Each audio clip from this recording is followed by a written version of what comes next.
Our government prints lots of money. It's one way they cover the politicians' deficit spending. They also control the amount of currency in the economy, and they have a monopoly on currency. So if I'm unhappy with these, as government keeps devaluing them, I might want to print my own dollars to compete with the government. Not counterfeit, just competition. No one would have to use these, but you could if you wanted to. And you and I could trade with these. Maybe people would come to trust Stossel dollars more than federal dollars. Competition's generally good. Why not have competition in currencies? Well, most we interviewed about that said, that's nuts. It should be illegal. That sounds like complete anarchy. No, absolutely not. And in America, private currencies are illegal. But why? Former Federal Reserve economist David Barker asks. He says, I should be allowed to print Stossel dollars. So why? Why would that be a good thing? Well, there are a lot of ways that private money might be better. It might have embedded chips that would make it easier to count or that would prevent theft. It might have counterfeiting. Sure, or to prevent counterfeiting, right.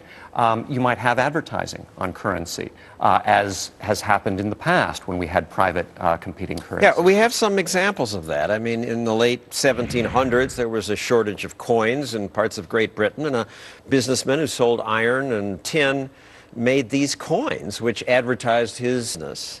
We have another example from a railroad company, a Georgia railroad company.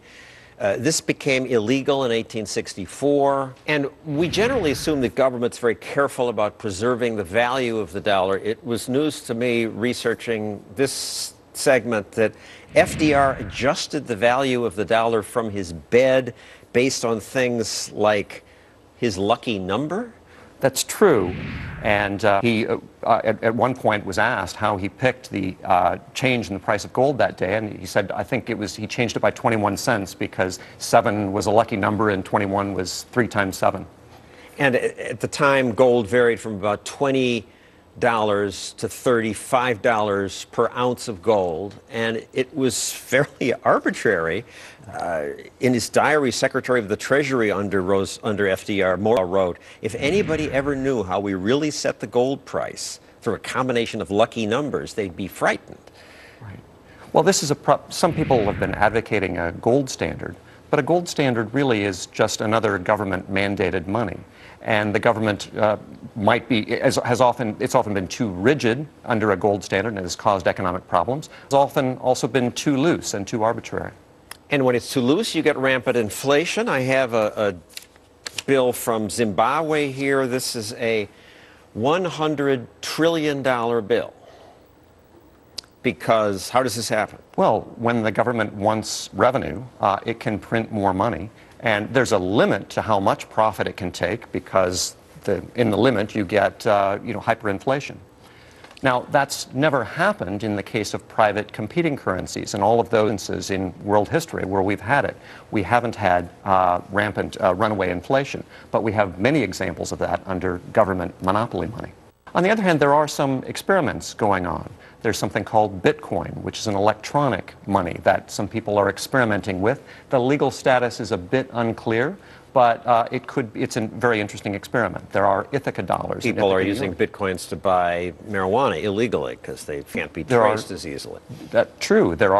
People use cash to do that also. But there are also some books, a few other kind of random retail items that are for sale, some services also. Now, you once worked at the Fed, but now you think we should get rid of the Fed?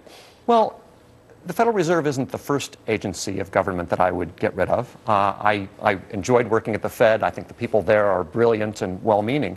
But I think they have really an impossible job. The job of the Federal Reserve is really to be a central planner for our monetary system.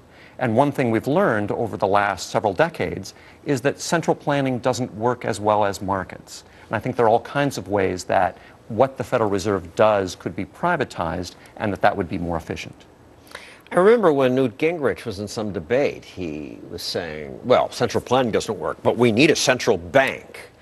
But I wonder, if central planning doesn't work, why would it work for the currency too? Right. I don't think that there's any reason why we should expect it to be different, particularly when we look at the historical evidence. All of these examples of freer banking that have worked quite well. Thank you, David Barker. When we return, my take on those evil bankers.